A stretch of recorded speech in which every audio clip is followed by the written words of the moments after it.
Underneath the roaring applause of center court, past the grand traditions of Wimbledon and the golden trophy that gleamed in the London sun, lay something deeper, something even more powerful than victory itself. It was brotherhood. Jannik Sinner and Carlos Alcaraz, two young warriors, met once again on tennis's greatest stage. But this wasn't just a final. This wasn't just a championship match between the world's top two players. No, this was a celebration of what sport truly aspires to be. It was respect. It was rivalry. And most of all, it was friendship. Their journey began not in the headlines, but in the quiet halls of junior tournaments, training courts, and the long grind of the ATP Tour. And as they rose together, they didn't just compete, they connected. Sinner, the quiet storm from Italy, all calm intensity and ice-cool focus. Alcaraz, the Spanish spark, all fire and passion and joyful aggression. Together, they didn't just clash. They complemented. And in this 2025 Wimbledon final, they showed the world how greatness can exist not in spite of each other, but because of each other. The match began with Alcaraz striking first, taking the opening set 6-4 with the kind of dazzling footwork and net play that has made him a fan favorite across the globe. But Sinner did not panic. He didn't unravel. He adjusted. He settled into the rhythm of the grass. He took the second set. Then the third. Then the fourth. All with the poise of a champion, and the humility of a man who knows he's walking alongside a friend, not just a foe. And when it was done, when the final point fell and the crowd rose to its feet, there was no rage, no broken rackets, no bitter silence. There was an embrace. Two men, exhausted and elated, smiled through sweat. They looked at each other not as enemies, but as brothers. Not as rivals divided by a net, but as friends united by their love for the game. Because that's what this is. A brotherhood. Not forged in ease, but in fire. Not born of convenience, but of mutual growth. As Sinner said just days earlier, we have an amazing relationship off the court. On the court, we just try to build each other up.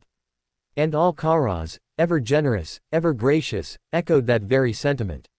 I'm really happy to build a good relationship off the court, he said, and a great rivalry on the court that makes me improve every day.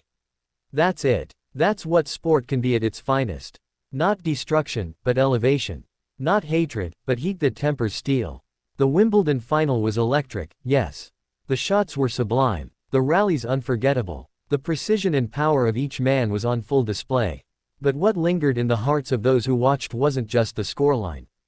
It was the feeling that perhaps in an age of division, two young athletes could remind the world of grace.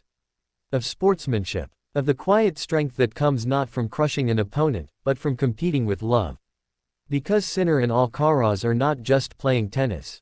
They're building something together. A legacy not of dominance, but of duality. Two champions. Two paths. One mutual respect. They are the Nadal and Federer of a new generation, but even closer, even warmer. They laugh together in the locker room.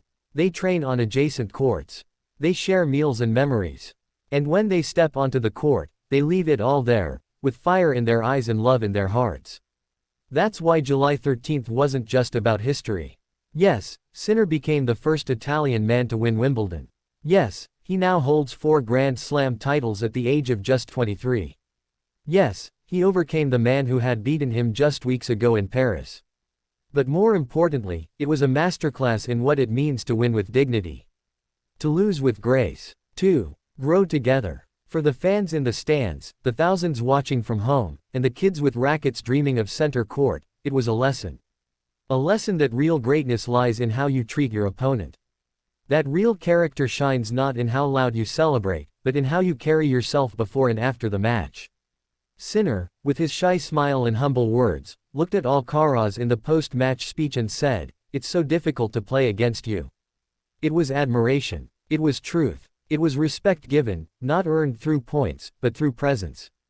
And Alcaraz, even in defeat, applauded like a man who had just seen something beautiful. Because he had seen his friend reach the mountaintop. And he knew, one day soon, he'd be climbing again too. This is not the end of their story. This is not the last chapter. This is merely one more thread in a tapestry that is being woven before our eyes. Two rivals, two friends, walking side by side through the golden age of tennis. And whether Sinner wins the next one, or Alcaraz takes his revenge in New York, one thing is certain. They will keep building each other. They will keep redefining rivalry. And they will keep teaching the world that in the end, grace wins.